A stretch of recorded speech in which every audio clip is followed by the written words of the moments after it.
Well, Shabbat Shalom. Welcome to part two of Midrash Rabbah 2.0 Vayikra. And do you think that a family who eats together stays together? That and more on this second part of the discussion of Leviticus chapter 1, verses 1 through 5, or I'm sorry, verses chapter 1, verses 1 to 523, I believe it is. When we are approaching such a difficult and complex book as the book of Leviticus, that you have in times past just breezed over, we need a very, very special narrative to be our perspective. Okay.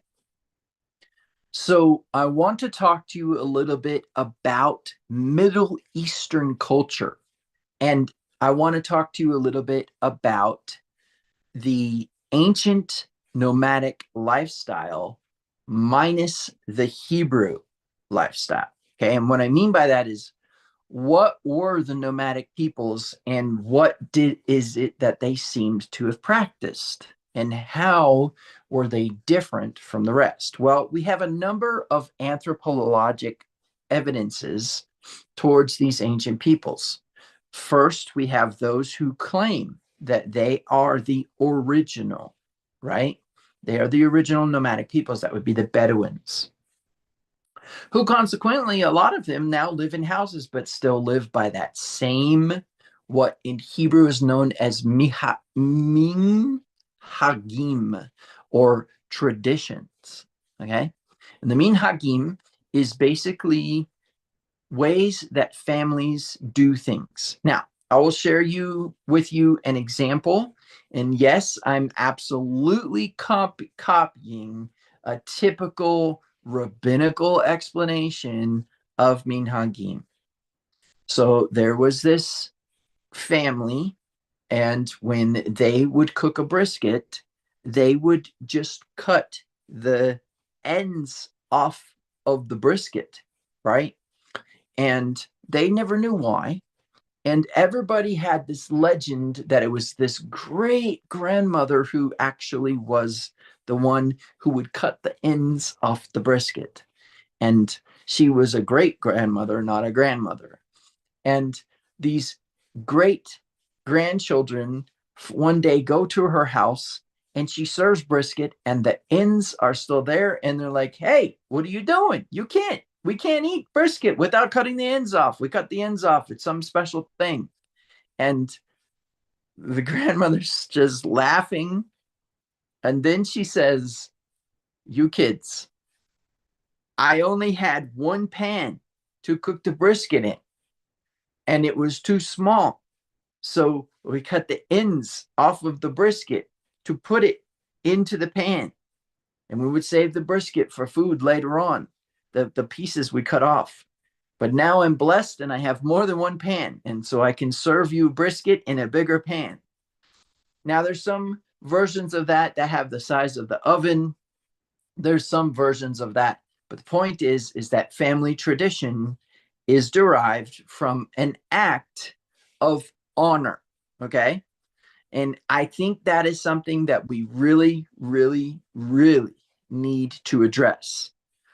Honorifics and the honor system is an act of intention to give respect and reverence to something greater and older than you. Okay. So this honor system was actually contained within the clan leadership itself. And what I mean by that is that if you were in honor with the clan leader, then you were in his circle or camp. And being within his circle or camp meant that you actually were under his protection, but you also were a protector of the camp. So it kind of goes hand in hand. So the premise is being part of the tribe means you are a part of the army. But being part of the tribe also means that your family is protected by that army. Okay. Now, I will tell you that the ancient nomads have ancestors in Europe and the United States who either A, don't realize that they still have the minhagim of those particular individuals or those traditions of those particular individuals. It's a horrible word. Tradition is a horrible word for minhagim. But they also seem to have very similar philosophies. And that is the travelers of America, okay? And also the gypsies of Europe. In other words, the traveling group who have the wagons, the group here in the United States that have the RVs and the vans, who basically live outside of the political arena, outside of the legal system. And when I say outside of, some of them have become sovereign citizens, and therefore they are under international maritime law and not federal or state statute law. I'm not going to confuse you or muddy the waters here, but I'm just going to say that that is all nomadic lifestyle context. We haven't really gotten to most Americans do not even know about the nomads that live in their country, and most Europeans just say that the gypsies stay in their place and they are what they are, but no one really it's a huge subculture.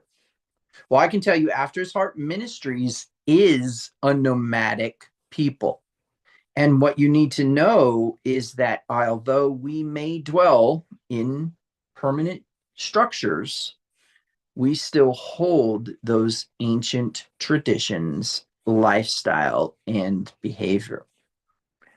I have traced my blood as a Jew back to Czechoslovakia, and I can't get any further than that. And I can tell you that it is not Czechoslovakian blood.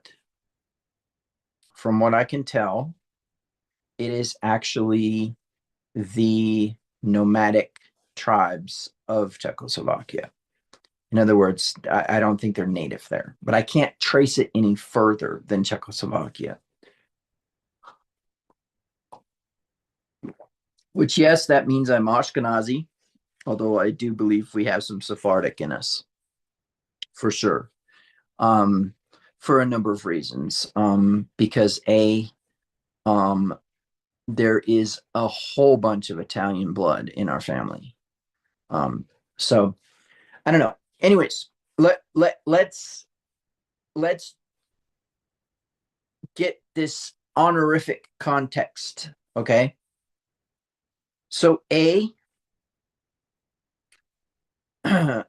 clan leader would be addressed as Lord. And when I say that, it's Adonai, okay? Now, in the time of Alexander the Great, there were 4 generals that were kind of his people who he delegated his information to. In fact, one of the reasons why Alexander was so successful is because he had people who were loyal to him sufficient enough that he could delegate an entire country or an entire campaign to someone and never have to set foot on that battlefield. He did set foot on those battlefields, but he didn't have to. Well, when he died, it was divided up, and Ptolemy, one of his people, ended up receiving Egypt and Syria as the grouping of the area that he had conquered, which included Jerusalem. And during his son's rule, so this would be Ptolemy Philadelphia's rule, the Jews are given liberty again after the captivity that the Persians had put them under. And the Jews are given sovereignty again until a different group starts messing with them. But what you need to know is that Ptolemy Philadelphia makes a deal with the Jews to have Torah translated into Greek. And so in the Septuagint, which is the Greek translation of the Hebrew Old Testament, that's a mouthful, is going to call the name Adonai by a different name, Kurios. And Kurios is derived from the context of a feudal landlord system. Okay. So a feudal landlord system basically has a context of an agreement with a king that you will work land on behalf of the king in the name of the king, and therefore be worthy of bloodline intermingling with the king's offspring, whether it be your daughters who would become queen or your sons, which would become kings potentially. At the very least, be princes or princesses or lords or wives of the lords. And so as a result of this, it is extremely important for you to understand that this context is where we get kurios, landlord. Okay. Well, what you need to know is that the Septuagint is a concealment. It does not allow, and they even admitted it. They flat out said, we did not translate this so that the Gentiles would be exposed to the oracles of Torah. And what does Paul say? What advantage has the Jew, anyways? What's so special about being Jewish? Much and in every way, for they have the oracles of God. Why did he say that? Because the Gentiles didn't. Why? Because if you were going to learn Torah, you were going to learn it from the Septuagint. And yet, and this is important, if you became a proselyte and became a member of the sect of the way, you would learn Hebrew and you could read the scroll yourself. Now, contextually, we need to identify that means that Adonai does not mean kurios. Adonai does not mean landlord. Okay? Now, Adonai comes from the root word din. Okay? Din, which means to judge. Okay?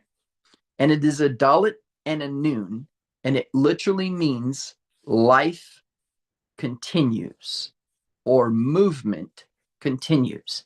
And the principle behind it was basically to preserve life. So at the contextual core of the nomadic system, not the Hebrew part of the system, but the nomadic system is hospitality, but the Hebrew system is the preservation of life. Now, before you go, well, Q, God told us to smash babies against rocks. So what is the problem here? We're having a conflict here. Well, I said preservation of life. I did not say at what cost. Okay. Okay. So now what we get into is something called the table. Okay.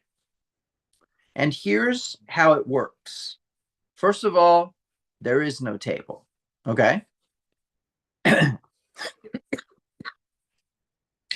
Tent dwelling nomads did not have room on the camel or on the donkey for furniture. Get that?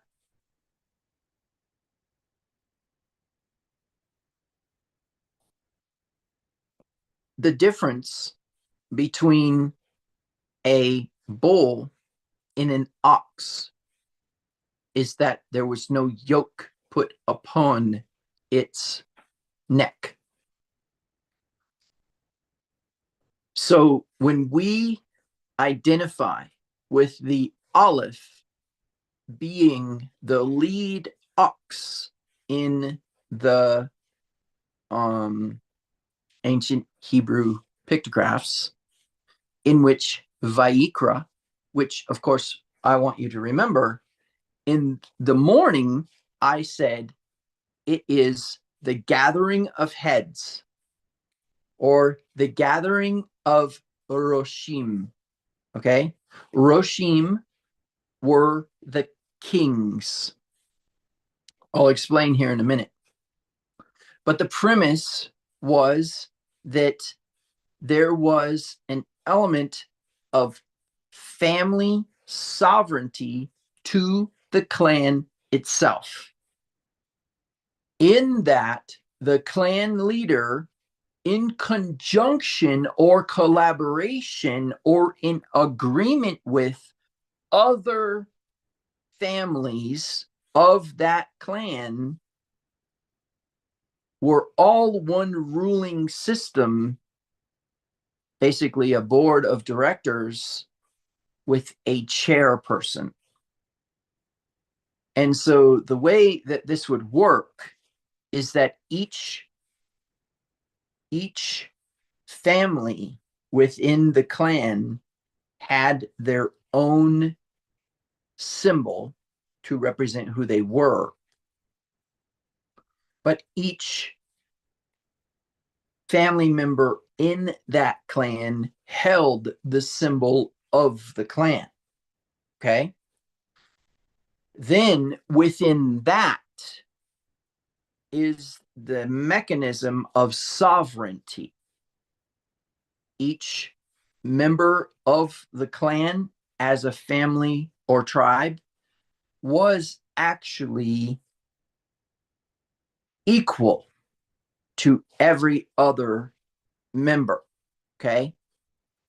And this is where we get table from, shulchan. Shulchan actually does not mean table, but means the setting of the food. So interestingly enough, the word Hebrew doesn't actually have a name for a table, because by the time tables began to be something where people ate elevated off the ground, there was first, and this is important, order or the setting or the seder of a clan. There was a central tent known as the tent of meeting, and that particular tent is where the clan families would eat. If you were in a state of representation of the clan, and what we'll do is we'll say that there was a status context.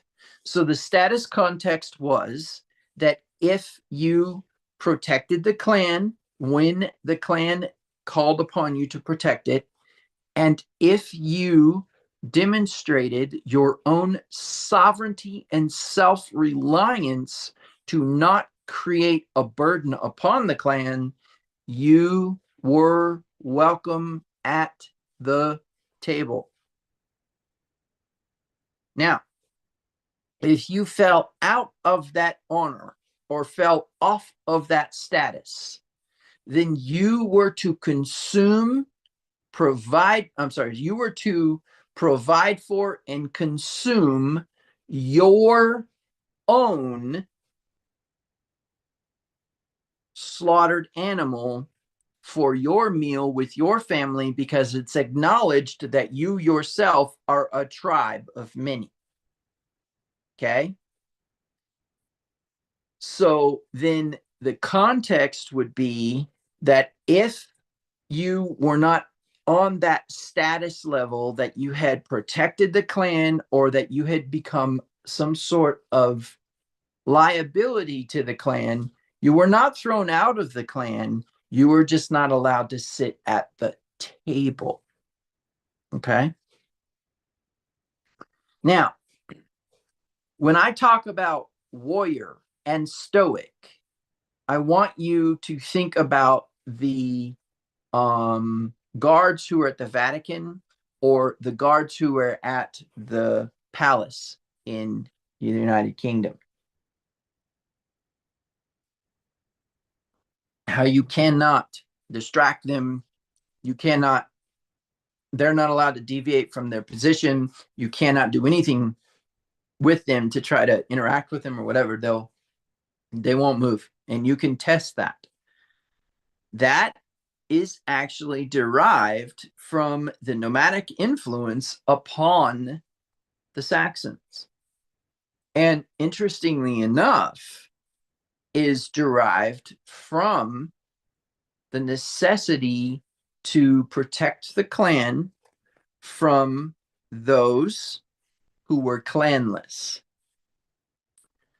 The clanless were people who had either by choice or by birth had been excluded from the clan and were not allowed in any other clan. And therefore, they became a group of survivalists. And one of the things they would do is they would raid the smaller clans and they would take the women and children captive and they would kill them in, and they would take plunder. Okay. They would take spoils. They would take anything of value. And these marauders lived in the caves and rocks of the Middle Eastern deserts. And as a result of that, were very, very fierce, maniacal, and devious, but also they were diabolical. They were deceptive. Okay. Now, when we arrive at that reality, we now understand the necessity to protect the clan. Watchmen were designed with this in mind.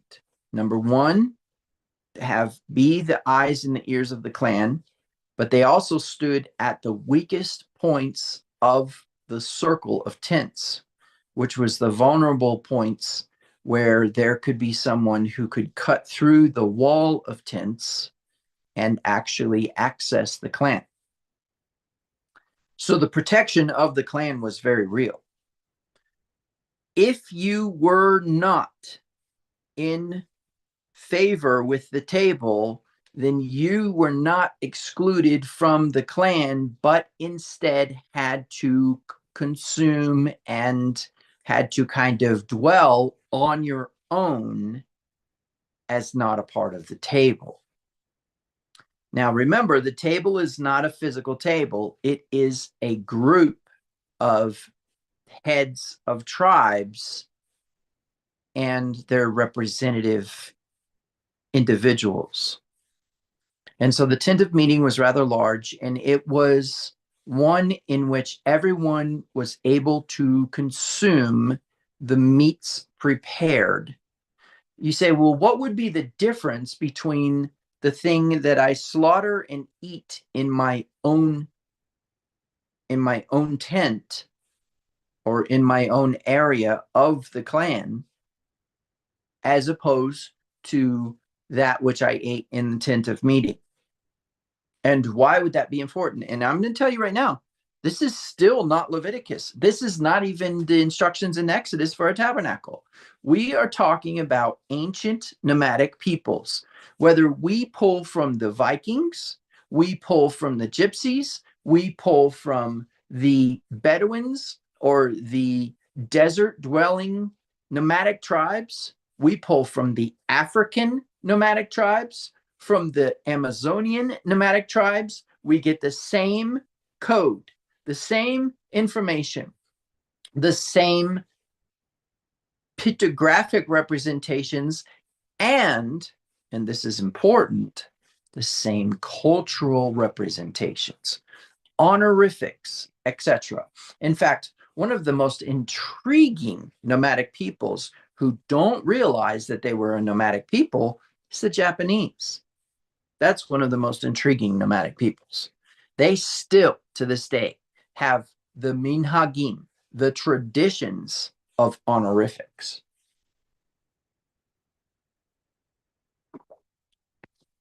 Now,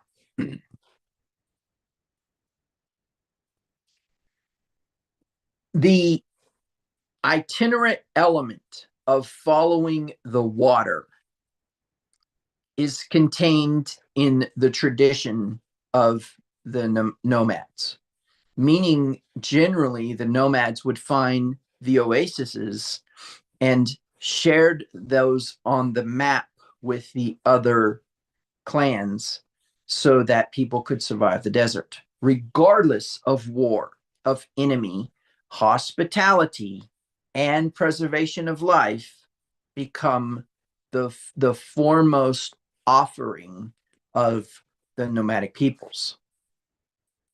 So now something interesting happens, because now someone can be granted permission to sit at the table, right?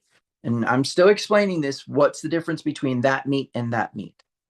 So now these are coming in and sitting at the table who do not have a clan but are not a marauder.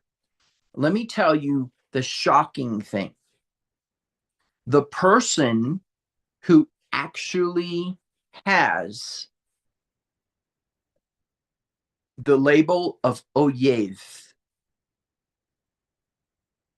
Oyev, is an enemy. And if you need to define enemy, it is someone who has no interest in preserving your life. The clan would offer hospitality to, and they could sit at the table. In fact, as if to what seems like on the outside throw shame upon such a one, a rarer version of a meal and a production of special delicacies are always presented during a visit from an enemy. Now, there was criteria. The enemy had to be in distress. For example, maybe they lost their horse, or maybe they were starving, or maybe they had been expelled from a clan. And they were allowed to sit at the table and consume the delicacies and the food as if they were a head, one of the Roshim.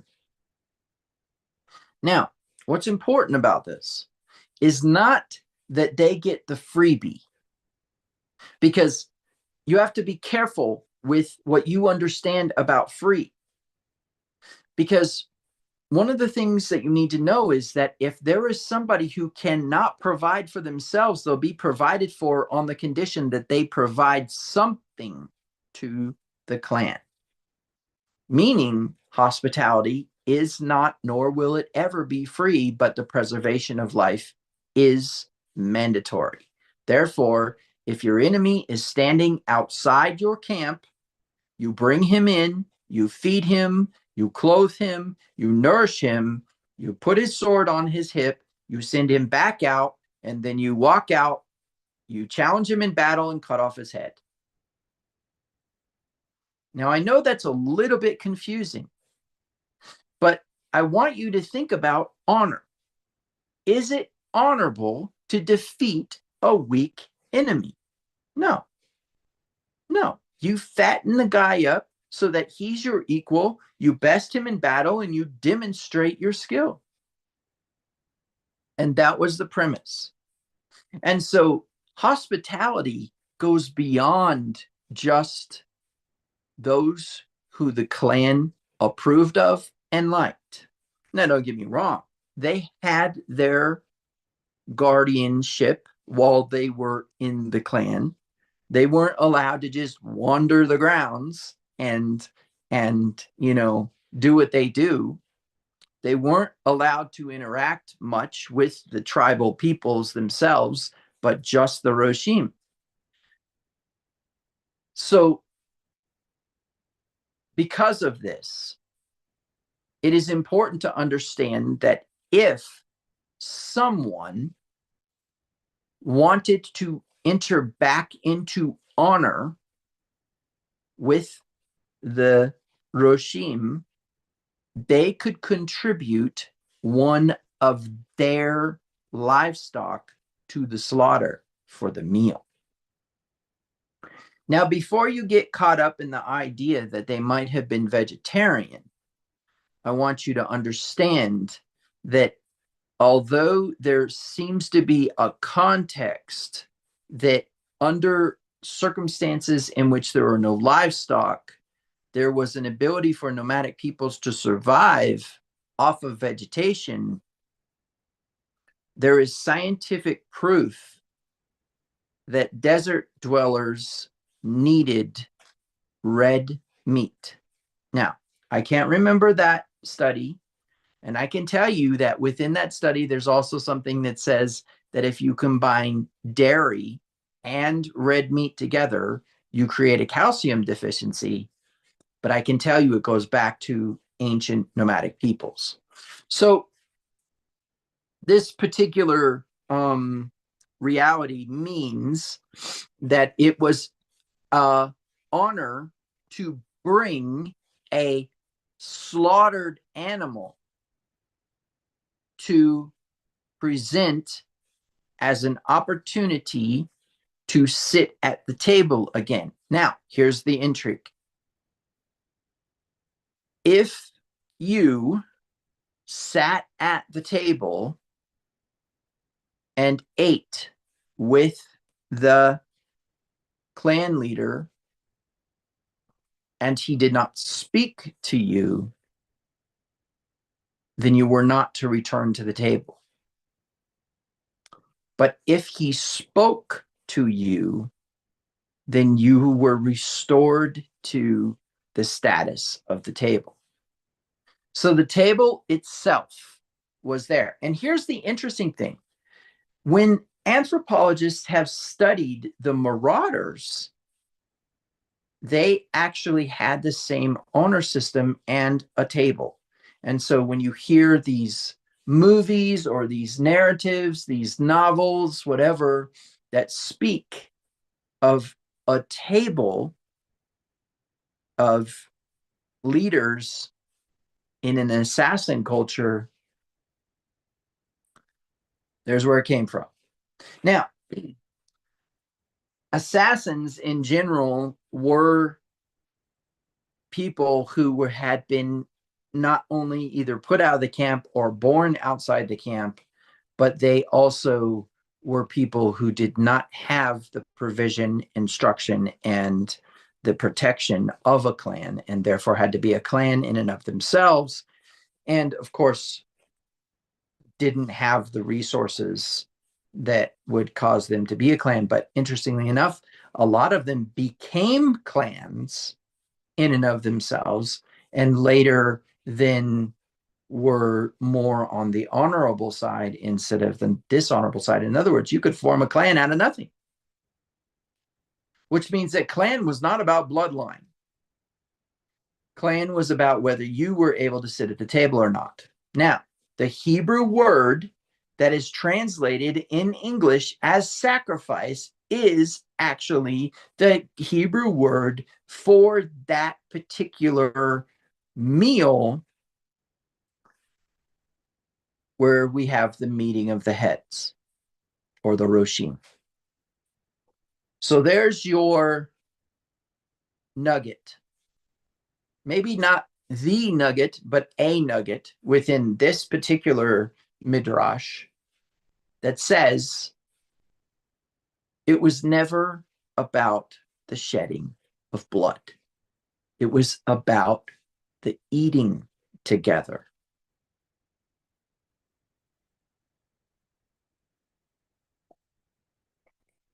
If you ate with someone, okay, let's get into covenant here for a minute. When a tribal leader or a clan leader, and let me describe for you the difference between those two. A tribal leader is someone within the clan who is not the leader of the clan. So one of the tents. And when I say tents, you need to know, kind of like how we did it in America when people first came to America and we had a bigger family, we would just build an add-on to the same house and just keep adding on and adding on and adding on. And pretty soon we had these really crazy, weird looking things. You can only find it in the colonial states back east. I can't remember what the name of the architecture is, but literally, I mean, you could see eras of building upon a building. They would add pieces to the tent and expand their tent outward, right? And so clans got big, right? And so the context that I'm getting at here is that if you were a tribal leader, that you had access to the table, okay? Or if you were the tribal head of a huge tribe, like what we have in the discussion in Numbers, where we have the tribal leaders bringing a census in of all the people of that tribe, right? But the heads of the tribes are mentioned. In fact, where we see that is in the offering, the terumah in Exodus. Okay. So before I go any further in this, I want to explain covenant. But before I do that, I want to see if anybody would like to comment on what I've said so far, or ask a question about what I've said so far, and tell me if any of this seems to ring true for you.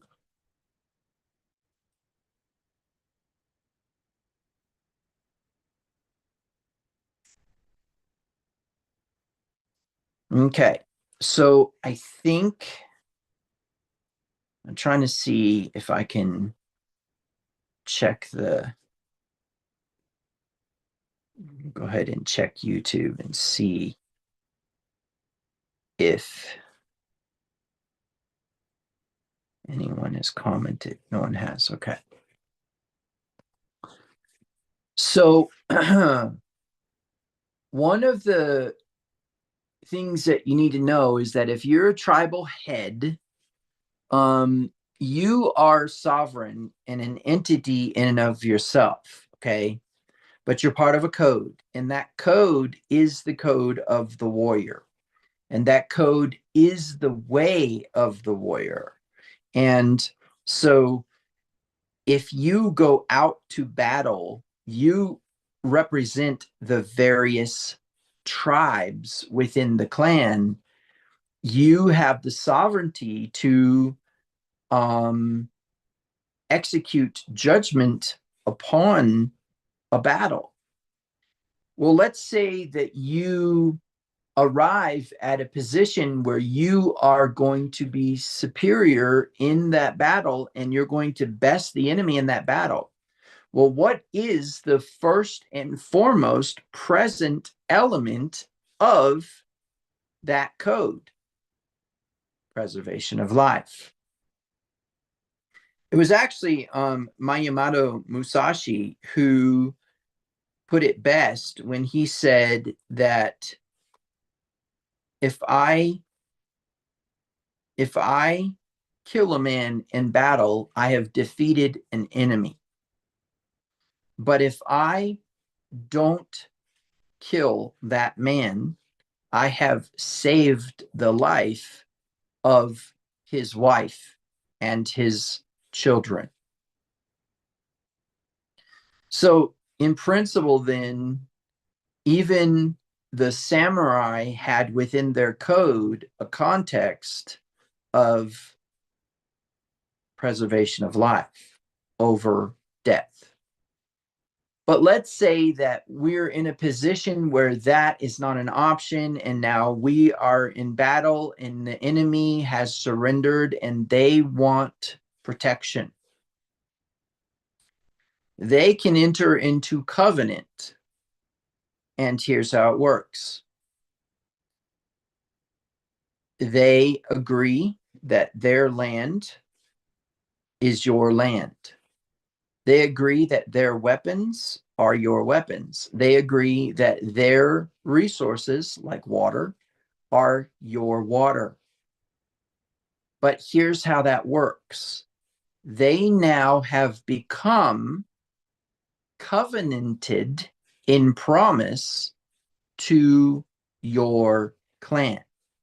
Do they actually come in and become tribal? In some cases, yes. And in fact, a majority of the time, their tent is added to the clan.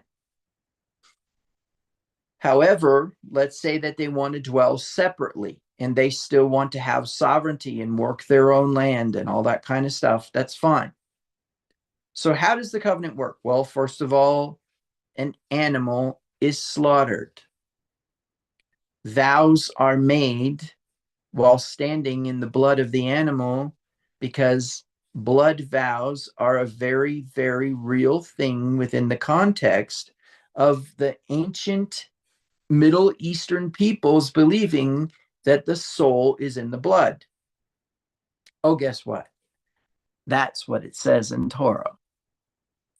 And then there is a context also that what happened here to this animal will happen to me if I was to break the terms of this covenant. Now, unlike a contract, where if one side breaks the contract, the contract is broken and null, each side is obligated to their own promises. And if one does not fulfill their promises, that is a very different situation. But it's not broken. It's not ruined. It's not annulled. Okay. Breaking covenant does not annul the covenant. However, you could send someone away. You could remove them from the camp, and you could remove them from your provision, protection, and instruction. However, they could at any time invoke the covenant and return. And that's the power of covenant. Now, here's something very important. When the nomadic peoples would enter into covenant, they had a rule, they had a law, they had a minhagim. Sit and eat with one, then that means you will fight for one. In other words, if you ate with someone, you agreed to have their back. You agreed to protect them. And so if you were allowed to sit at the table and the clan leader spoke to you, then you were in that group. You were sovereign, and you were a ruling part of the clan. The meals were not held every day, but they were held at scheduled or appointed times. Those particular meals in which the clan would meet together happen on full moons. In fact, they happen at times when, I'm sorry, they happen at times when the moon was full and when the moon was dark. Let me explain. On a full moon, it was possible to do things that you normally could not do in the field, okay? Whether it be harvest, etc. You guys have probably heard of the harvest moon, etc., like that kind of stuff.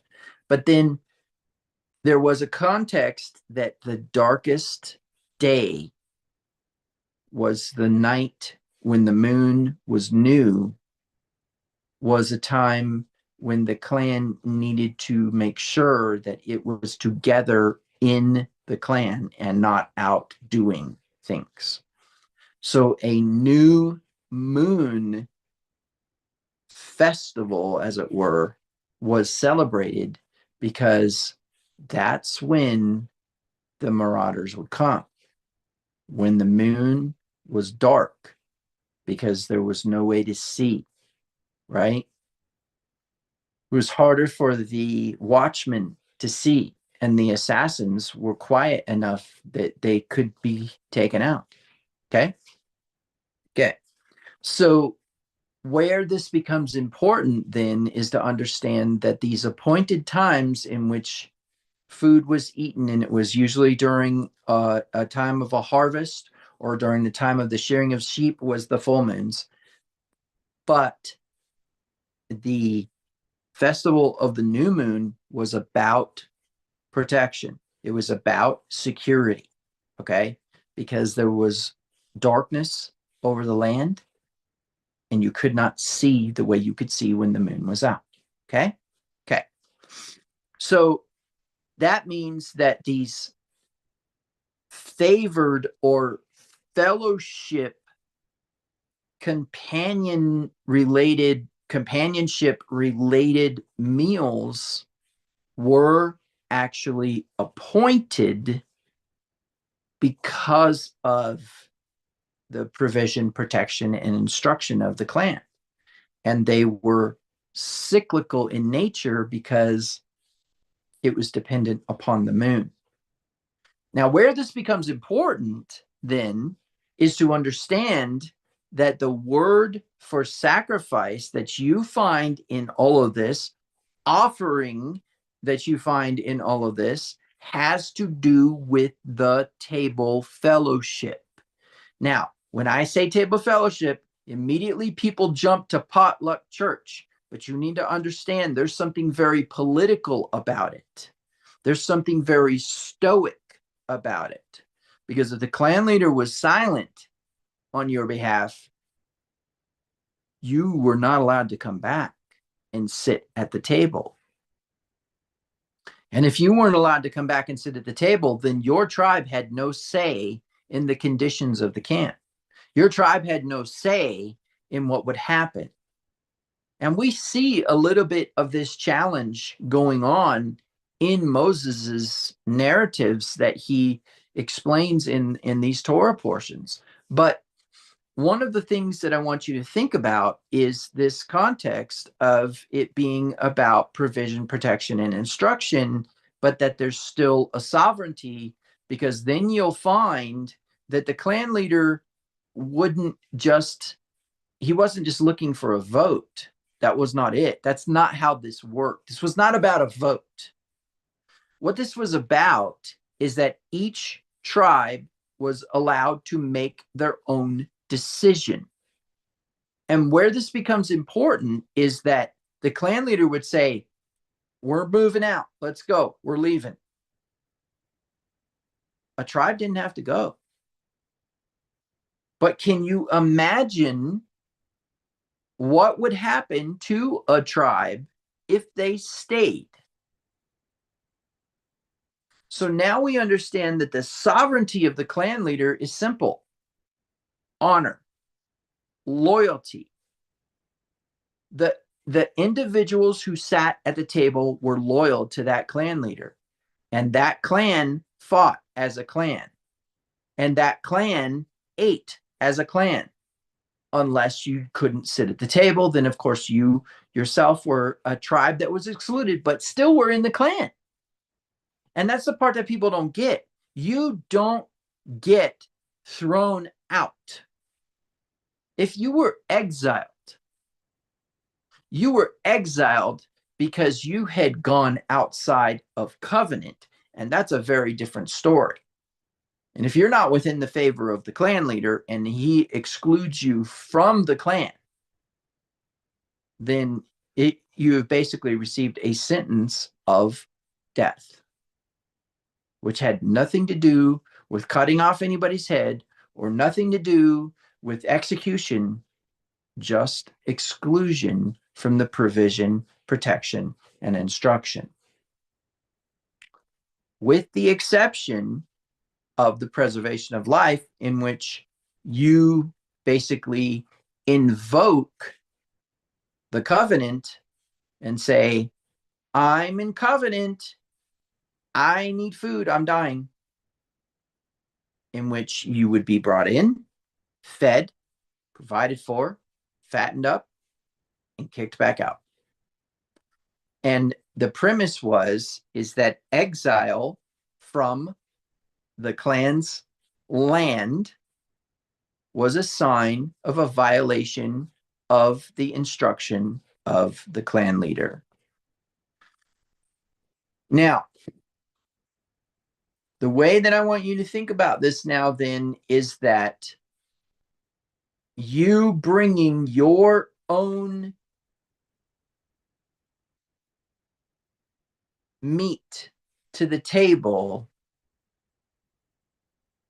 offered a request for favor. That's not the best word, for fellowship. Now, remember what I said, people instantaneously think, oh, yes, fellowship. Like, men's breakfast with coffee. No. Fellowship was the equality of the leaders, right? Where the clan leader was not anything more special than the rest of the people at the table, but honor was. No one was treated better than somebody else. Honor was given. Where a clan leader would even address another person, if he was addressing himself, the clan leader would address another leader as his servant. Oh, well, your servant was out in the field.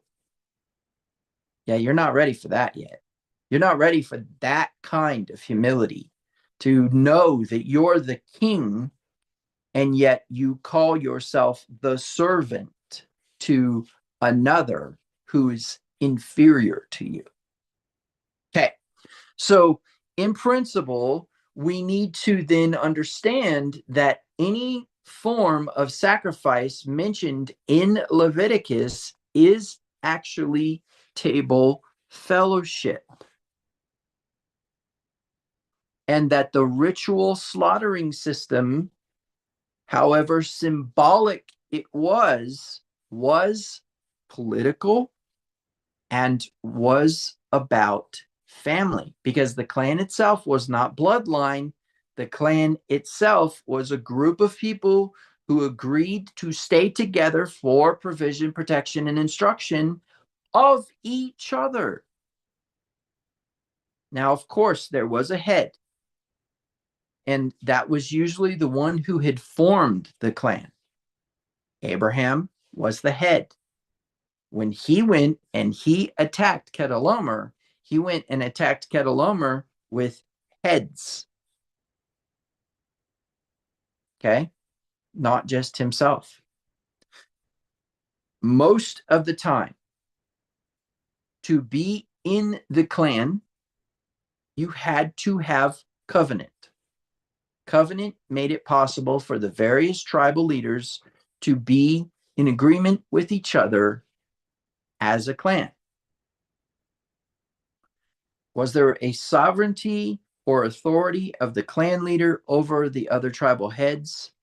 Yes, but only in the sense of representation of the provision, protection, and instruction of the clan. In other words, the safety and preservation of life of the clan.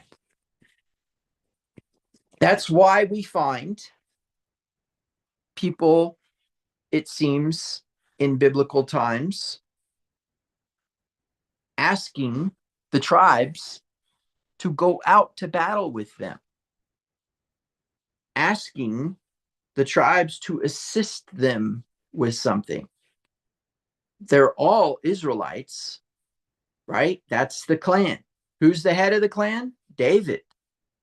But did everybody stand with David? No. Listen to what happened with Rehoboam, David's grandson. To your tents, O Israel. David, attend to your own home. Attend to your own clan.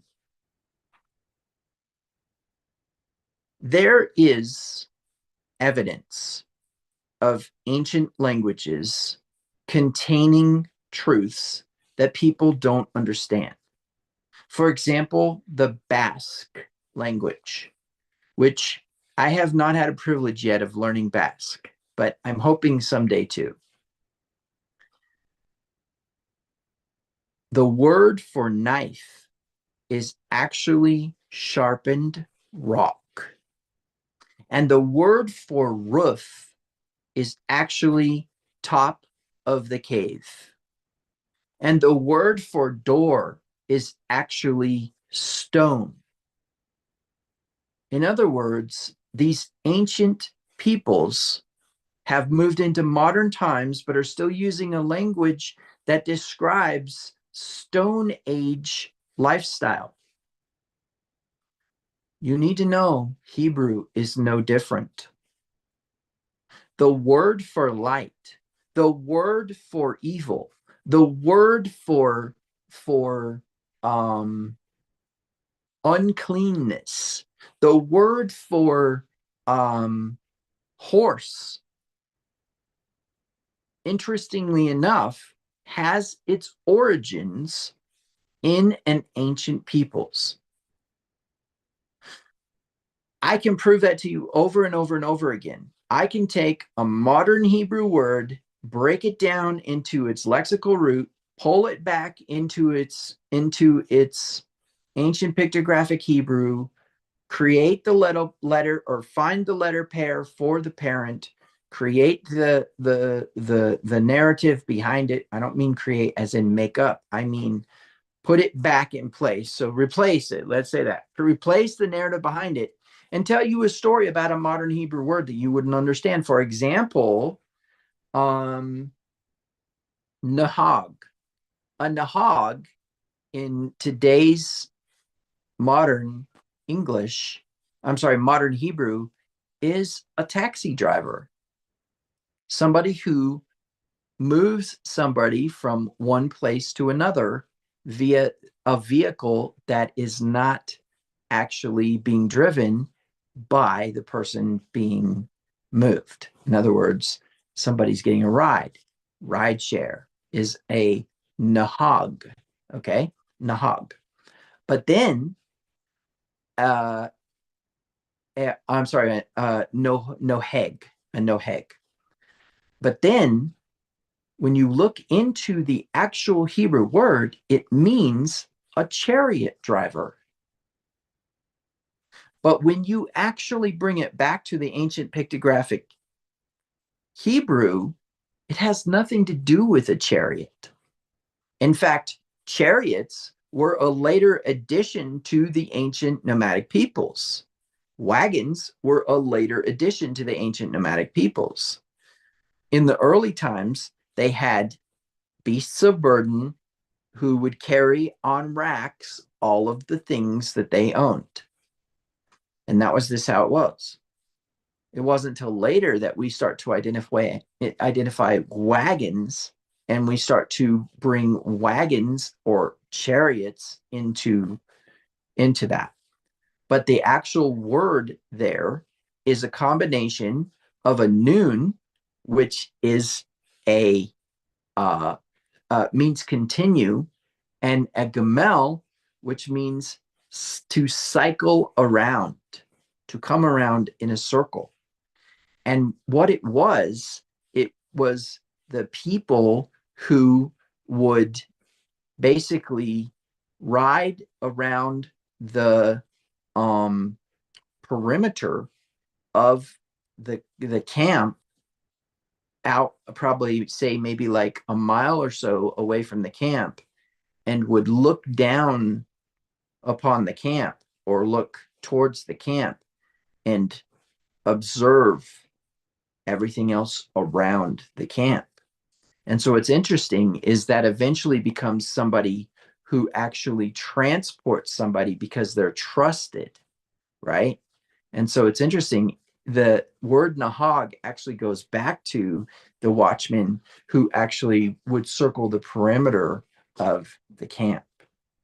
And of course, eventually would drive wheeled conveyances. Okay, so now we have some context by which we can look into Vayikra. Does anybody have any questions or comments or things they want to add to the discussion about covenant?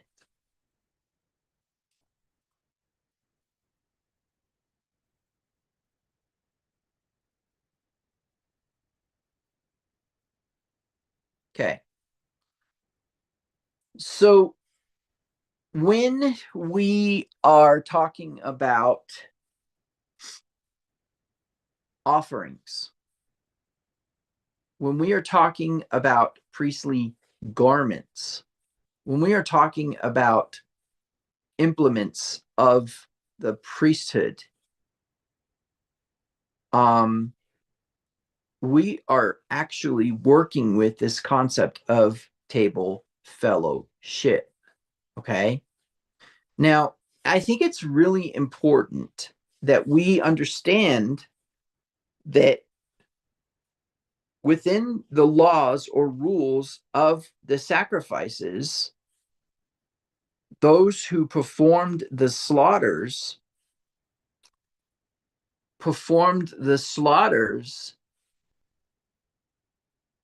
as a job or as a responsibility, but also they received from those.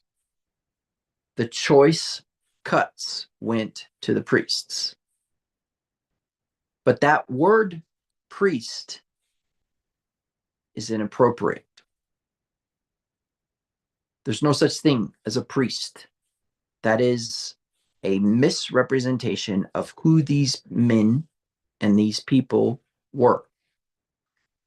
We're not going to get too much into that because that is a discussion we should have had in Exodus, where we talk about the various pieces of the tabernacle and all that kind of stuff. But what I want to get at is that there is something built into the system of the nomadic lifestyle and the system of honorifics that is almost non-existent in not only the city-state histories, but within the modern American Christian culture. Beyond something that is representative of God, you don't see it. For example, you can have a context of God in the sense of, say, something like, say, the cross, right? The cross. But what you don't realize is that that is definitely not the type of symbol and ritual present in the Middle East. And I'm not harping on the cross here, please. I mean, that's not where I'm going with this. I'm not saying, oh, you have this symbol and they have this symbol and that's what this represents. That's not what I mean. What I mean is there is built into the minhagim, or the traditions of the nomadic peoples, ritual, superstitious ritual, ways of doing things, actions taken, choices made that have to do with mysticism, that have to do with the mystical reality of life.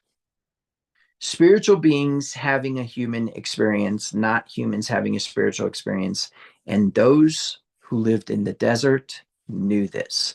And that's why you have this mysterious intrigue of the gypsies, or this mysterious spiritual shamanism of the Amazonian nomadic tribes,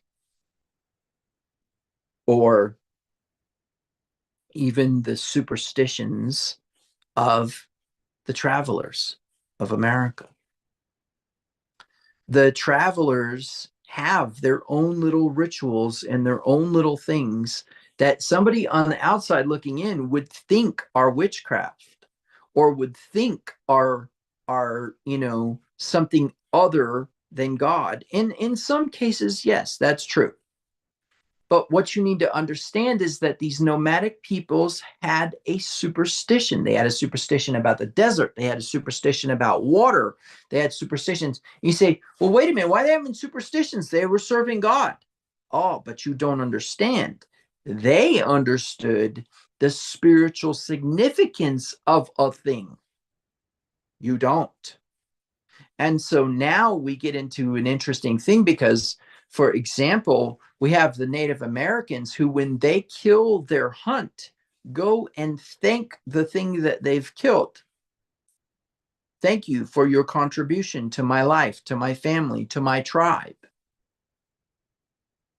Why are they doing that? Because of the preservation of life. And superstitions were geared around that context. So symbols, which include things that are drawn, because we see that even in the embroidery of the tabernacle, we see symbols. Why are very specific fruits or vegetables part of a ritual? Let me give you an example. The purification of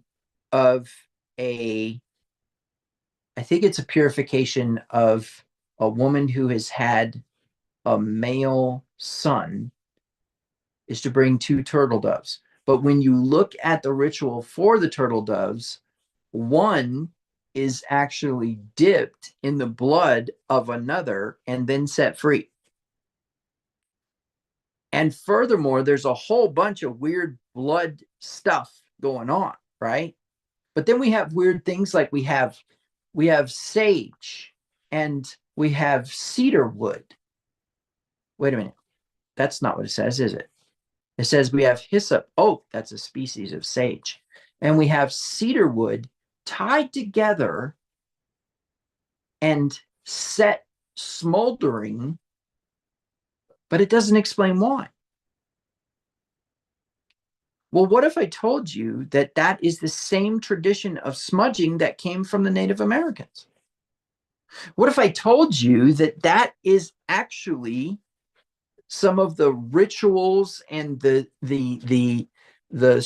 symbolism contained within the slaughters, contained within the table fellowship?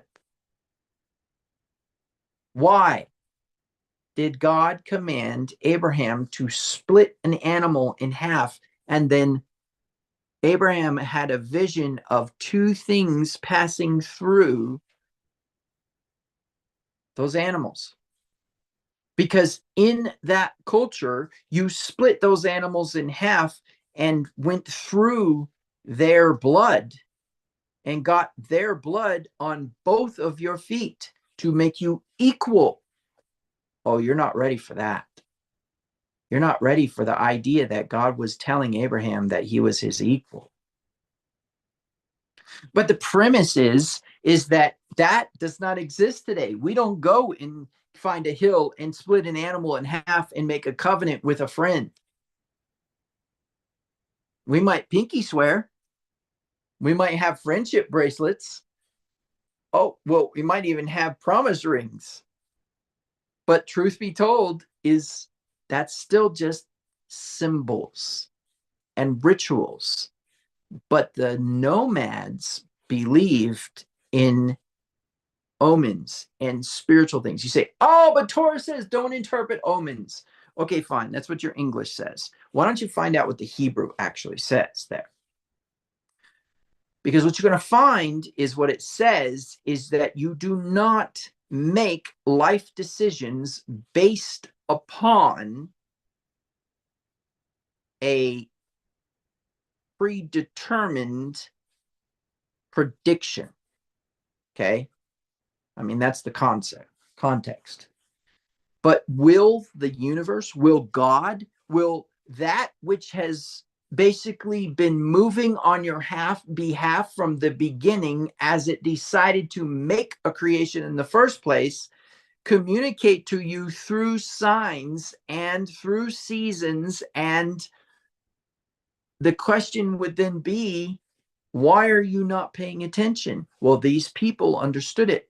So as you see certain things happen, why throw the blood on the east side of the altar?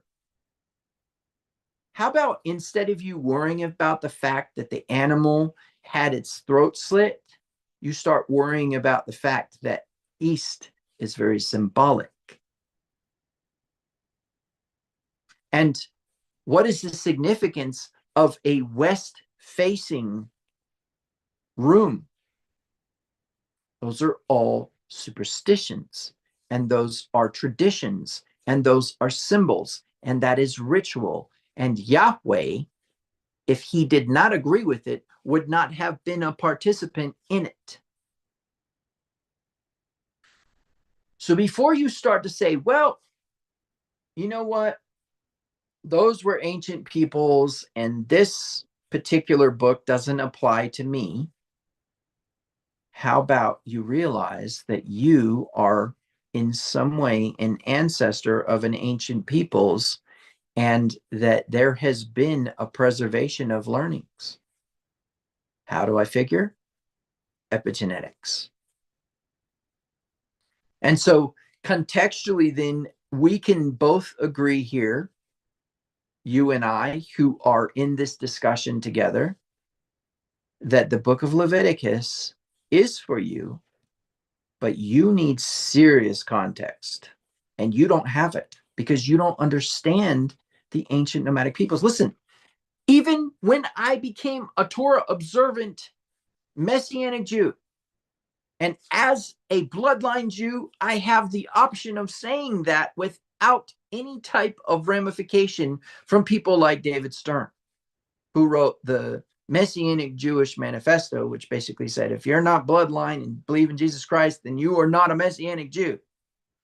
Even when I became a Messianic Jew, I can tell you, I did not know about the Hebrew. I did not know about the nomad. And I didn't know that they were one and the same. What I did know, and this is important, is that something needed to change. And that's where you're at this moment today. You are about to read the book of Leviticus if you are reading the Torah portions. But you are not about to read about sacrifice. And you are not about to read about bloodlust of a god, because the blood of bulls and goats never offered a remission of sin. Does anyone want to comment? Does anyone want to ask questions? I am sure by now you have to have some.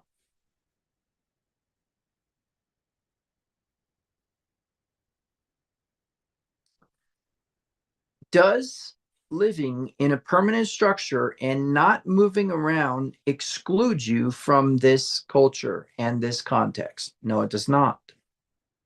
Because there is something that you don't know that can hurt you, and that is that as a spiritual being, you move around a lot more than you think.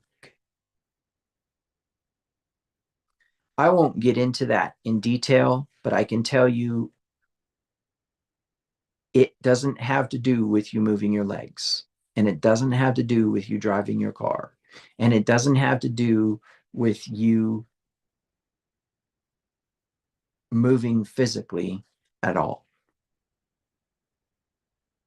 And as a traveler, I know this, but I want you to really get your mind wrapped around that your modern American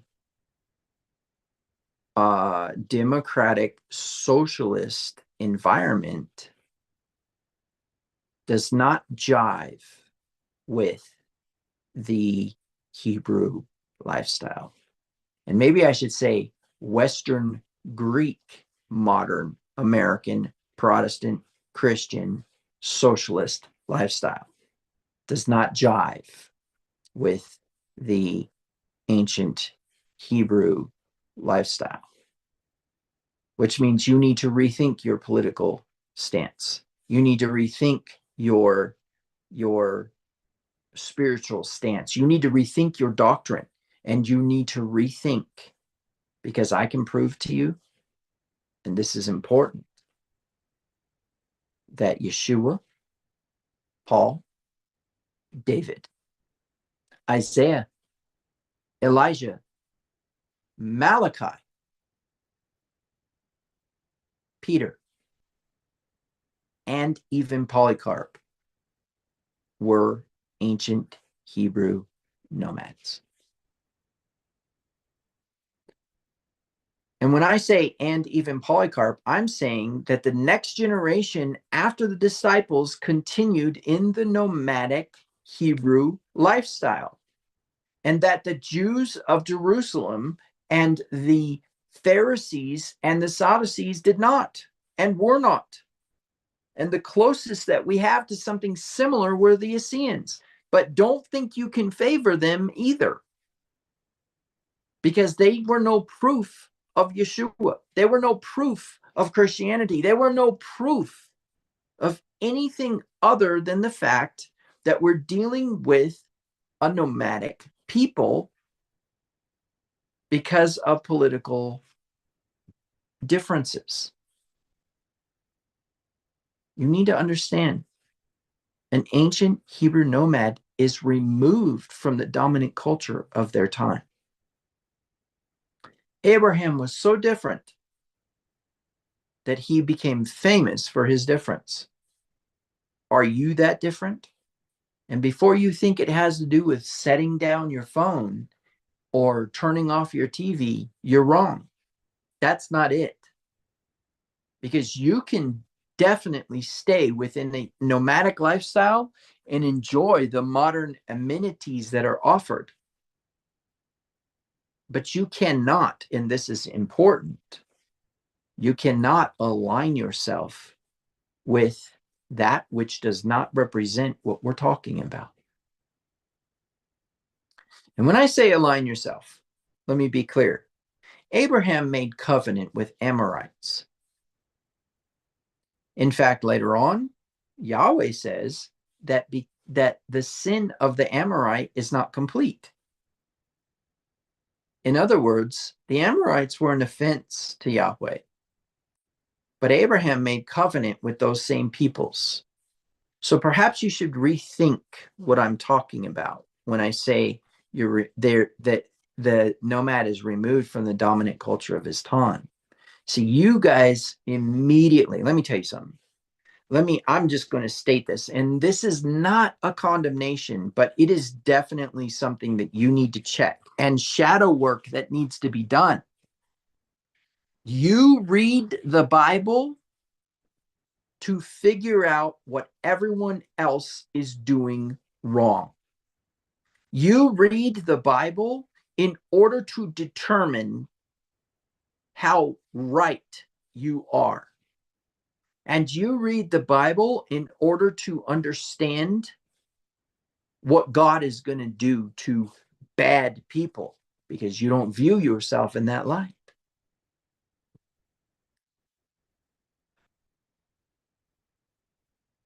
You need to read the Bible because you need to realize you're the problem. And you need to read the Bible, and you need to take your eyes completely off of others and put them on yourself. And you need to stop pretending like you're an authority by which you can determine whether someone else is worthy of that information in such a way as to see themselves in a positive light. It's not your business. You are supposed to be a sovereign entity unto yourself. And your position in the clan is the result of an offer of table fellowship, an offer for you to come to the table, not anything else. It has nothing to do with blood, and it has nothing to do with anything you've done right or wrong. Yeshua made sure of that. He made him who knew no sin to become sin for us, and we might become the righteousness of God. In short, you can't do anything to take away from it, and you can't do anything to add to it, but you can choose not to believe it and not live it. And that particular lifestyle is not the American Protestant Christian lifestyle. That lifestyle is outlined in the book of Leviticus. But now you understand that a lot more context goes into the book of Leviticus than just the Israelites in the desert, doesn't it? We need to look to Abraham for instruction on how Leviticus applies to us. But we know it applies. Any thoughts, questions, comments? Anybody have any questions about the symbolism, rituals, omens, all that kind of stuff?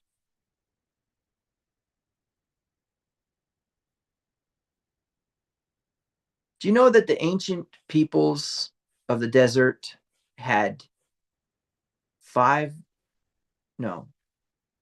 7 different names for wind? The different types of wind that blew in the desert. And the ancient peoples had very different descriptions of rain. There's at least 4 Hebrew words for rain and different versions of rain. They had different descriptions of water. They had different descriptions of sand.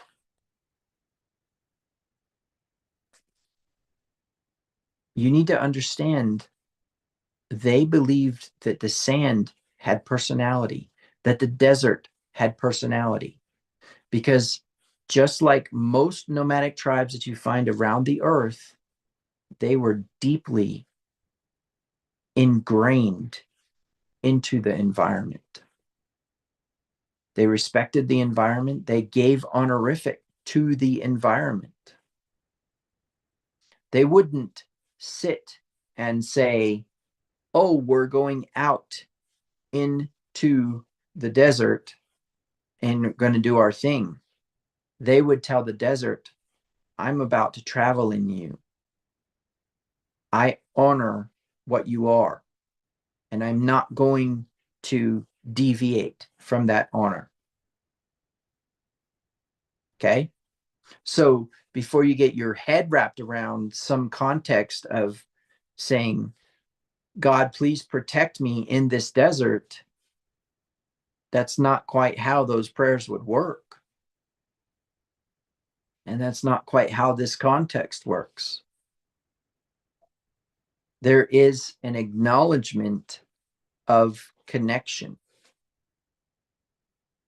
There was a gratefulness for visitation because it was rare.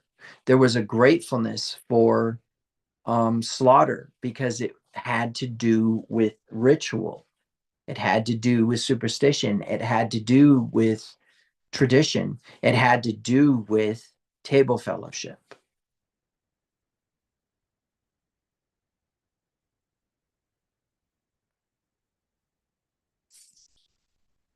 So we are looking at probably finishing up pretty soon here. I know that we didn't actually get into the parasha, and I want to take a look at it really quick and see if there's any points that I want to make as I look through the words and find anything.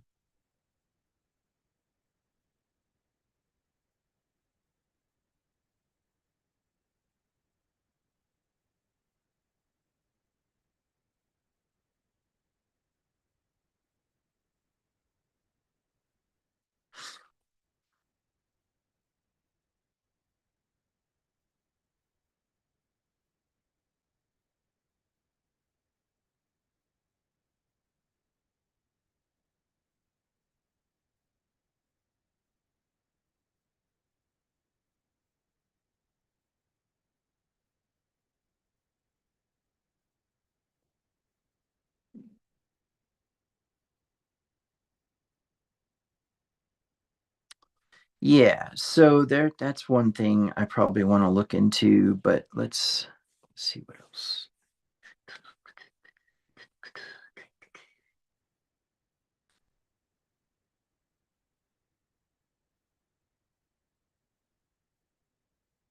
Mm-hmm.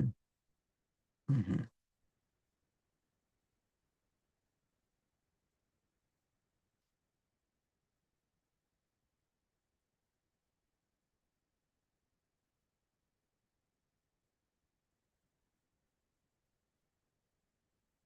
Mm-hmm. Mm-hmm. Mm-hmm.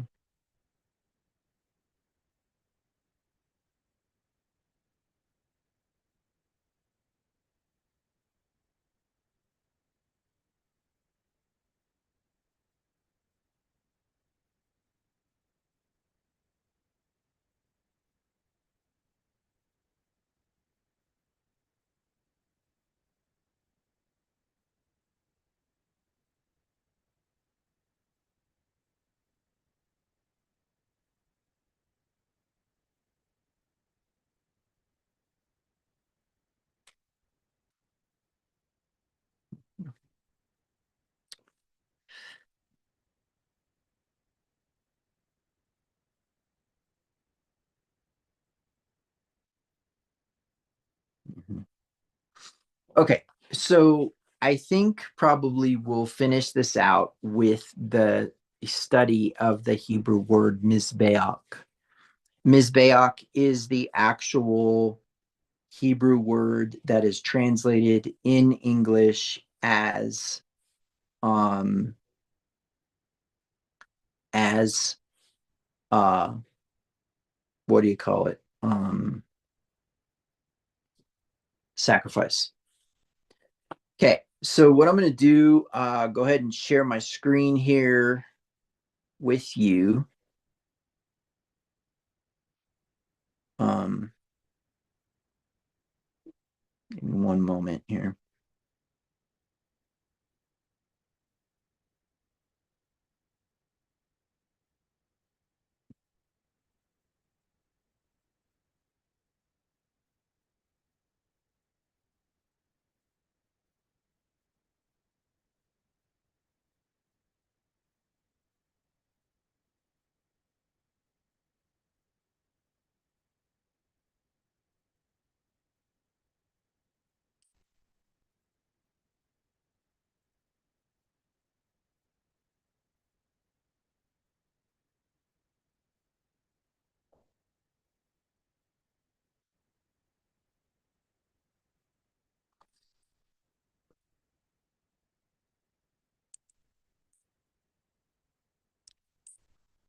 All right, here we go.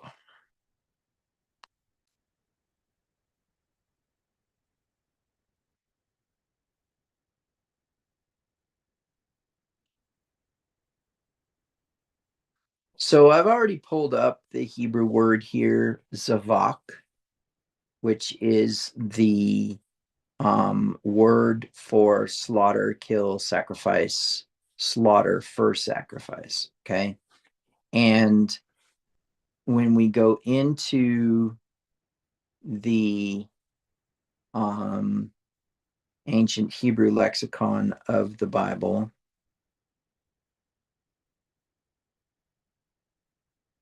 you will find that we are dealing with something a little bit different than we thought, but I believe it is probably going to be an adopted root, which means we need to kind of study it out a little bit. But let's just take a look and see if that's true. Zavak.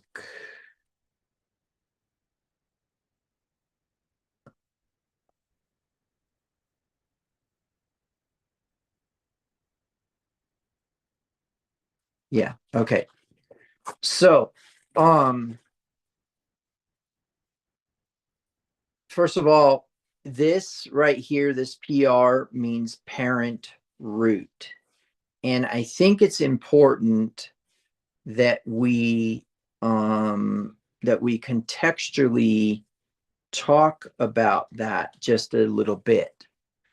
So, first of all, this is important is ancient archaeological digs reveal letter pairs, these pictographic letter pairs. And those are actually the parent roots that form the story behind the word. Okay. And so, what I would like to do is kind of look at what we actually have in front of us versus what we are encountering in the English Bible. Okay. So that and the reason this is important is because basically what we're working with here is pictographs and not phonics. Okay. These words were not supposed to be about how you pronounce them, but these words were supposed to be about what you saw. Okay. So when we find the ancient pottery and it's got these pictographs on it, we understand the story all these years later because we understand the pictograph. Okay. Okay. So what I would like to do, I'm going to go ahead and unhighlight this. And then I'm going to, let's go on and unhighlight that as well. And what I want to do is I just want to focus on this single word. Because now we get into something interesting. This is the Hebrew equivalent of a knife. I want you to notice something very important here, and that is that there is no Hebrew pictographic definition given. But look at the nomadic definition given. In fact, I'm going to go ahead and change this to this color so it's separate from all that. The killing of an animal for slaughter by inserting the point of a knife into the throat to sever the artery. That's it. There is no sacrifice. There is no blood requirement. This is how you eat an animal. Okay? In fact, the word avacha right here, the word avacha means the point of a knife. Sorry, I keep doing that. And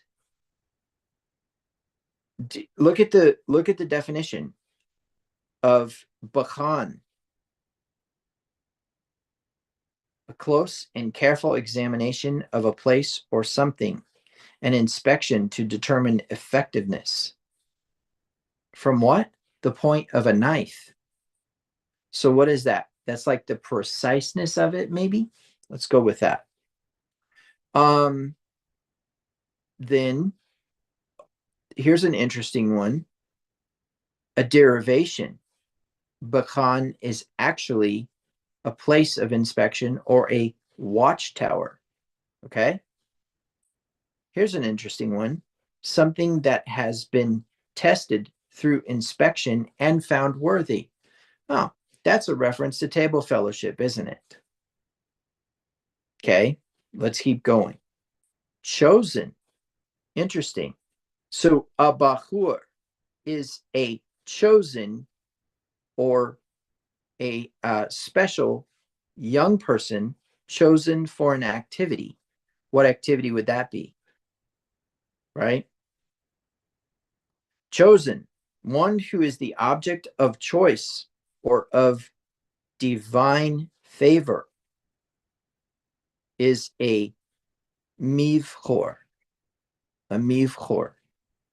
Okay, let's keep going. So now we have the firstling, right? To be born or bear first fruits, which is Bachar.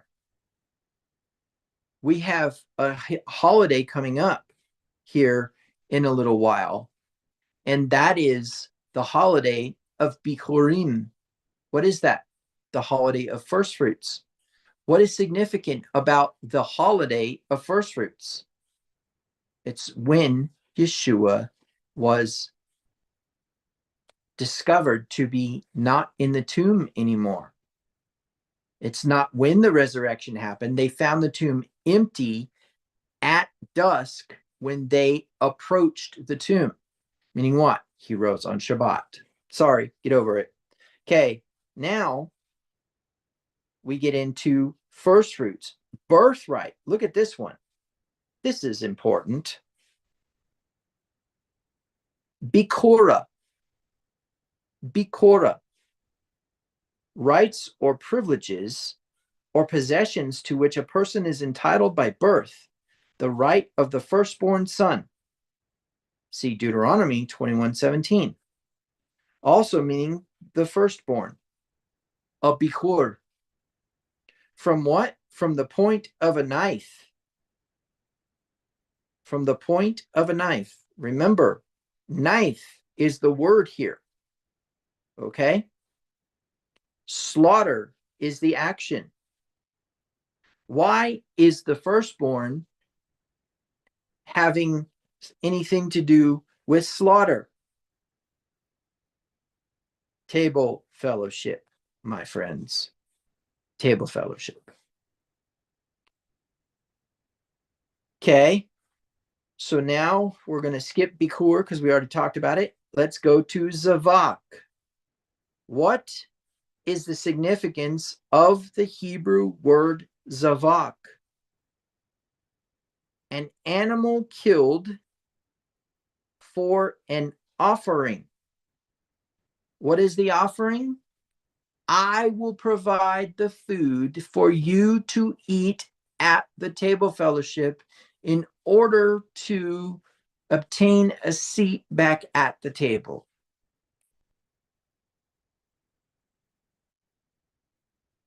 And if the clan leader, so here's the thing, you provide the offering, you go sit at the table. If the clan leader speaks to you, then you are back in table fellowship. If the clan leader does not speak to you, don't return to the table again. If you are requested or given an invitation to join us at the table, then you also have that option, but realize you're eating someone else's quote unquote offering. Now, see, this is where I start to get agitated with Christianity, right? Okay, so now let's that's as far as we need to go with that. So of course we got slaughter, slaughter, slaughter, slaughter, slaughter, slaughter, slaughter, butcher, slaughter, slaughter, slaughter, sacrifice. Okay, and the premise, altar as well, which is the place of sacrifice, which is the mizbeach. The mizbeach is the altar. Okay, but the zavak is the killing.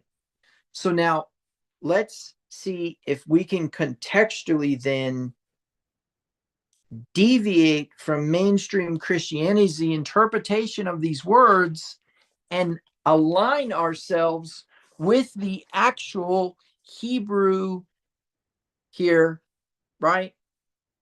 And that is this context.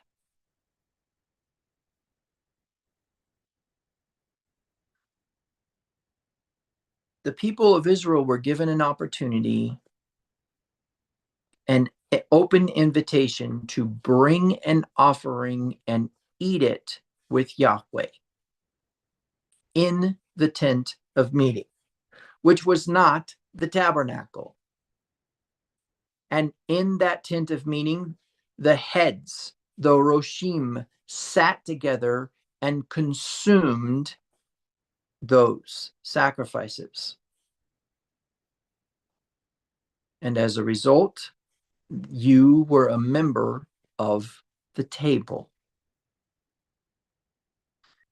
Offerings in your own cities is covered in Deuteronomy, I believe. And it also says that there were certain offerings, as it were, that you were not to bring in your own cities, but in the place where Yahweh would put his name. I can tell you that although the Davidic covenant establishes Jerusalem as that place, make no mistake, that's not the only place where his name is. And so, as a result, we can conclude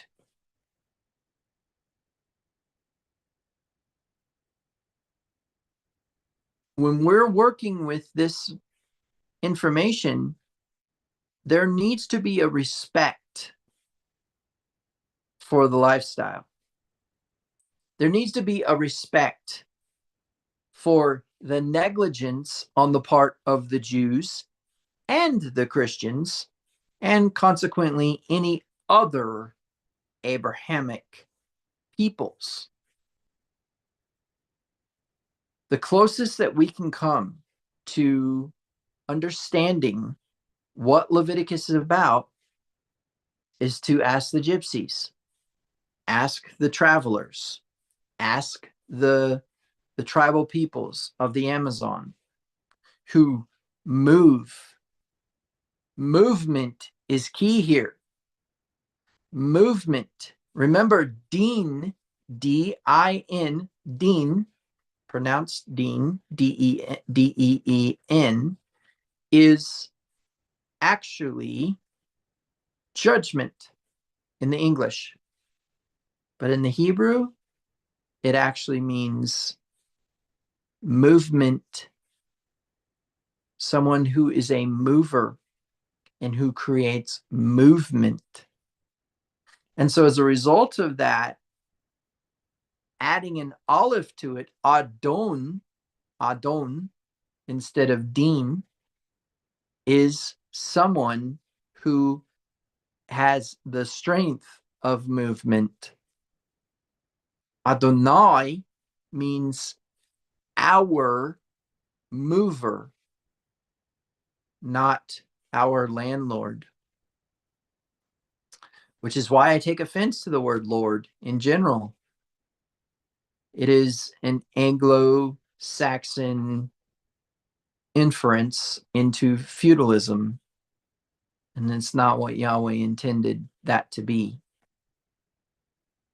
You need to realize that when he made him who knew no sin to become sin for us, that we might become the righteousness of God, and that resulted in table fellowship and an invitation to the table, You sitting at that table means you are his equal. Remember, Yeshua did not consider it something to be grasped, something that he had to get a hold of, right? So when we encounter this ancient Hebrew nomadic lifestyle, we are encountering the real religion of God. All this other stuff is noise. The signal is in the fact that Yeshua said, I have nowhere to lay my head.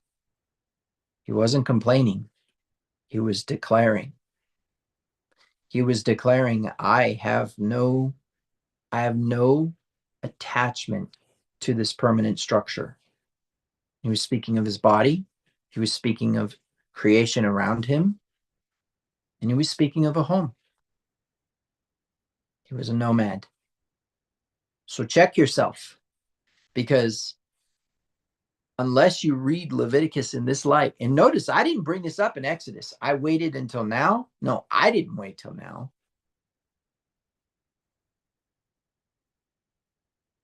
The divine within me waited until now, because this is the context in which it needs to be mentioned.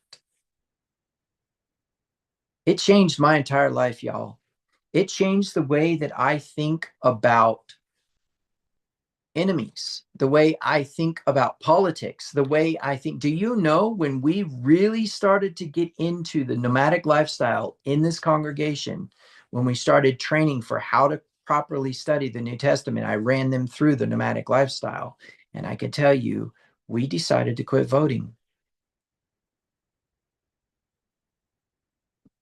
And I can tell you that that choice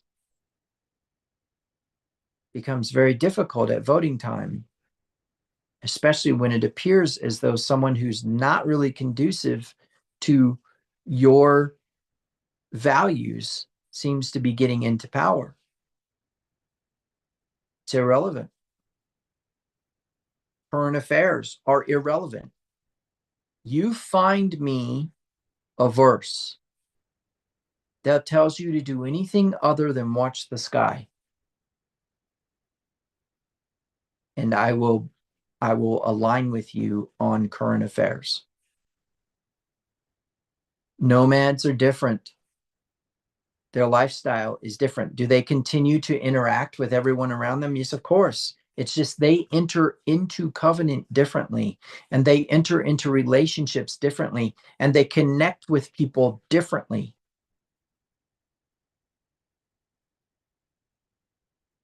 I don't expect everyone to understand that. And we have lost some valuable people because they just decided that it was just too crazy of a philosophy. And they were angry because they didn't get the results that they believed they wanted. And they believed that they were entitled to, or they believed were supposed to be, the results of that lifestyle. And I can tell you, it gets difficult. It gets difficult. But sometimes I think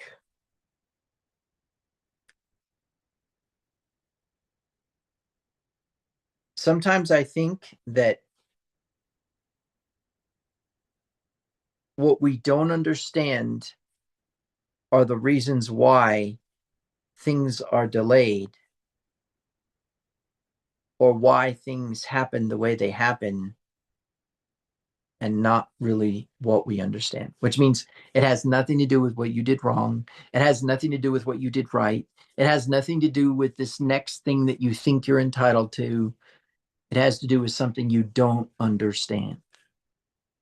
The mechanism by which there is an authorship to everything. But make no mistake, Yahweh didn't intend for it to be a single-sided game. He wants you to play the game with him. And I can tell you that that has created amazing experiences as I have to this day learned to accept that. In other words, it is not a one-time deal where you're like, yeah, okay, I'll do that. I remember a long time ago. I want to say maybe in 2000.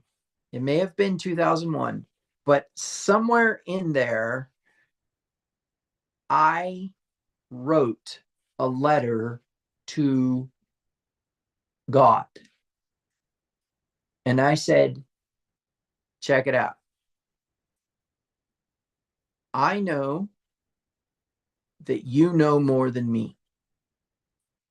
And I know that if you ask me to do something, you already know the outcome. I didn't know anything back then about enabling. I didn't know anything back then about dunamis and power.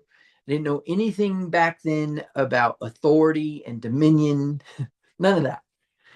I just knew that if he asked me to do something, he had better make it possible. And so I said, because of that fact, if you ask me to do something, the answer is yes. Now, I will openly admit I was a very ego-driven individual at that time, and I was a hardcore Christian, right? But it's still true. And the journey that he's brought me on because of that yes, because of that willingness to look outside the box, is the nomadic lifestyle. So as you move forward in these parashas this week, as the sun sets and you step into the next parasha after Vayikra, I want you to think about what you learned today about table fellowship, about covenant, about clan leadership, about sovereignty of the head of a tribe. Because I can tell you the big feast days are contained within the clan, but the little feast days, if you can receive it, are contained within the head. Any thoughts, questions, comments? Clear as mud?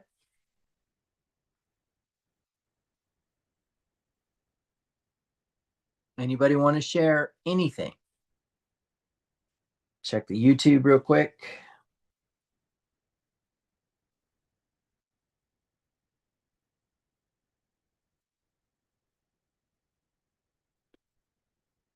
No? Okay. Well, Shabbat Shalom. You Shabbat guys shalom. Shalom.